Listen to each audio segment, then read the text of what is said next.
এই যে দেখেন, যেদিনই আমাদের বাসায় কক মুরগি আনা হয় সেদিনই একটা না দুইটা করে ডিম থাকবে। আজকেও আপনাদের ভাইয়া এই যে একটা কক মুরগি নিয়ে আসছে, আর এটার মধ্যে থেকে কতগুলা ডিম বের হয়েছে। যদিও এই ডিমগুলো আমি খাই না, অনেক আপুরা বলছে যে খাওয়া যায়, এর আগেও ভিডিওতে দেখিয়েছিলাম, তো সবাই বলেছে যে খাওয়া যায়, কিছু হয় না। আবার কেউ কেউ বলেছে যে না, খাওয়া যায় না, সেজন্য আমি কনফিউজড, এটা খেতে চাই না।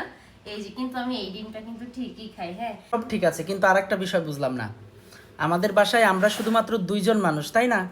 কিন্তু সপ্তাহে 3 দিন এতগুলা করে বাজার করি। 3 দিন আগেও করলাম, তারপরে বলি খাই কেন কে? এতগুলো বাজার করতে হয়? কেন? এখন তো তুমি পিছন ক্যামেরায় আছো, তাই আমি তোমার ড্রামটা দেখাতে পারছি না। সব ওই ড্রামের মধ্যে যায়, ডাস্টবিনের আচ্ছা, মধ্যে আচ্ছা। যায়, বুঝছো? হ্যাঁ, হ্যাঁ। মানে প্রতিদিন রাতে ওনার বলে চিকেন ফ্রাই করে দাও, ডিম ভাজি করে দাও, ডিম সিদ্ধ করে দাও, তাহলে এগুলো কোথায় যাবে? লাগবে না বলো? তবে বলো। তোমার ছেলেও চিকেন ছাড়া খায় না, সেজন্য এই যে আচ্ছা, আমার জন্য তুমি হলো একটা কথা বলো, রাত কয়টা পর্যন্ত জেগে জেগে কাজ করি?